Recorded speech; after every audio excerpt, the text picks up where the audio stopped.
Imagine tripping so hard the church thinks you're possessed by demons. Before science explained the brain, before drugs were labeled or regulated, people were already experimenting with ways to escape reality.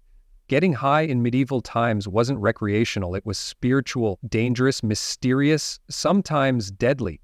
In medieval Europe, long before pharmacies or dispensaries, people still found ways to alter their minds. They used plants, potions, fermented drinks, and sometimes substances they didn't even know were psychoactive. Some of these highs were intentional, guided by ritual, healing practices, or religious mysticism.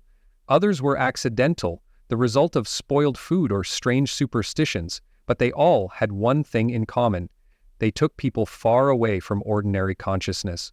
One of the most fascinating aspects of medieval drug use was how deeply it was tied to natural plants. The wild forests, fields, and gardens of Europe were home to a surprising number of powerful hallucinogens and sedatives. Belladonna, also called deadly nightshade, was used by herbalists and midwives. In small doses, it created a dreamlike state. In larger doses, it caused delirium and death. Yet it was still used in healing salves. Mandrake, another famous plant, was believed to scream when pulled from the earth. Its roots resembled the shape of a human, and it was thought to possess magical powers. When prepared correctly, it could act as an anesthetic or induce hallucinations.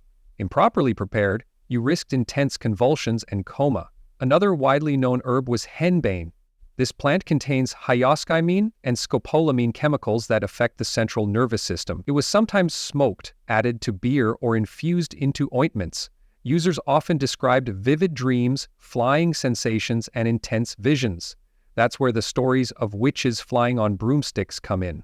Historical documents suggest that some accused witches may have applied flying ointments to their skin, ointments made from henbane, belladonna, and animal fat. The ointment was absorbed transdermally, especially through areas with thin skin, producing wild, sometimes erotic hallucinations. People of the time believed these visions were supernatural. They didn't have words like hallucination or psychedelic. If you saw angels, you were blessed. If you saw demons, you were cursed. And if you claimed to fly through the air and attend secret gatherings, well, you might end up tried. But it wasn't just peasants or folk healers exploring altered states. Monks and nuns, living secluded lives of fasting, meditation, and study, also reported strange experiences. Some of these spiritual visions may have been due to extreme deprivation. A monk who fasted for days, barely slept, and spent hours in prayer might begin to hear voices or see glowing lights. But there was another factor. Ergot. Ergot is a fungus that grows on rye grain under damp conditions. It contains compounds very similar to LSD. In fact, modern LSD was first synthesized from ergot in the 20th century. In the Middle Ages, people had no idea what ergot was. They ground their rye into flour, baked bread, and consumed it daily. When ergot was present, entire communities would fall into fits of madness. People would twitch, convulse, see visions, and feel burning sensations in their limbs. Some historians believe that outbreaks of mass possession and even the infamous dancing plague of 1518 in Strasbourg were caused by ergot-contaminated bread. Hundreds of people danced uncontrollably for days, some until they collapsed and died. To the people of the time, it looked like madness or demonic influence. Today, we recognize the symptoms as ergot poisoning.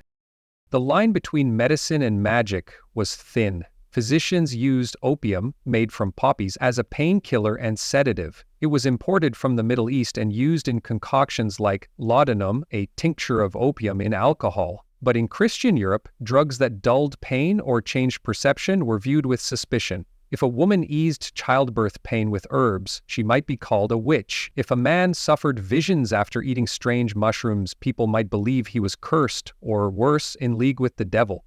Mushrooms, especially those from the Amanita family, were another source of altered states. These mushrooms could be deadly, but certain ones, like Amanita muscaria, the red and white spotted mushroom seen in fairy tales, were known for their powerful effects. Some believe Viking berserkers used them before battle, entering a frenzied state. While the use of hallucinogenic mushrooms wasn't widespread in medieval Christian Europe, it did exist in pre-Christian and peripheral cultures. Shamans and tribal healers from Siberia to the Celts used them in rituals, invoking spirits, guiding souls, or seeking wisdom from other realms. Meanwhile, alcohol, though not typically hallucinogenic, was a constant companion.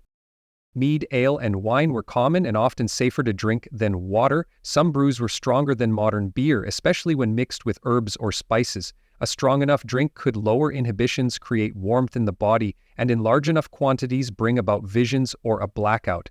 In some communities, alcohol was part of religious or communal rituals, and while it wasn't labeled as a drug, its effects were understood. The use of psychoactive substances wasn't always condemned. In some monastic settings, herbs were grown and studied for their healing properties. Monks created tinctures, salves, and elixirs to treat the sick.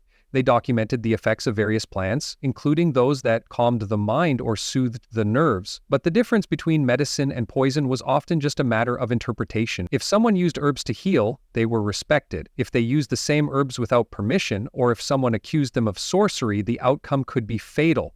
Medieval society was highly superstitious. Dreams were considered messages from God or the devil. Visions were taken seriously. If a nun reported seeing a glowing figure or hearing heavenly music, it might be recorded as a miracle.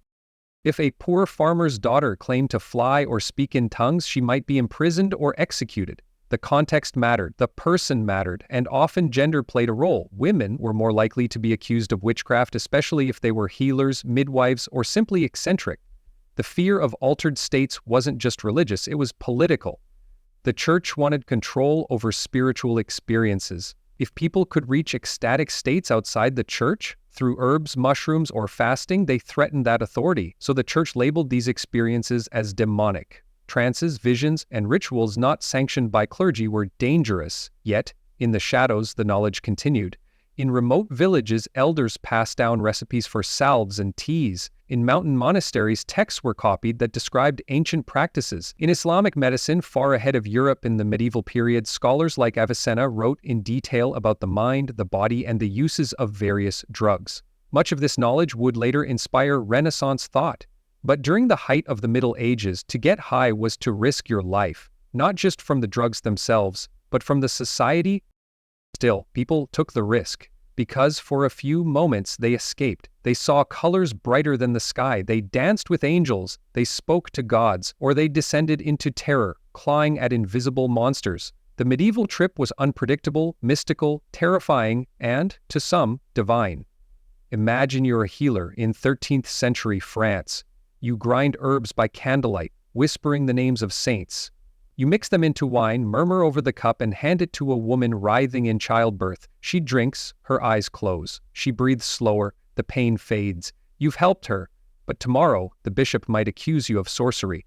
Or picture a young monk, deep in prayer, eating moldy bread before a fast. That night he sees the Virgin Mary hovering above his bed. He tells the abbot tells the scribe, and the miracle is written down. No one realizes the monk has unknowingly ingested ergot. His vision becomes a part of religious history. Or imagine an entire village in the Alps, struck by madness. People dancing, shouting, collapsing. They say it's a curse. They pray. They burn the local healer, just in case. But what they ate was simply rye, infected with the wrong fungus at the wrong time.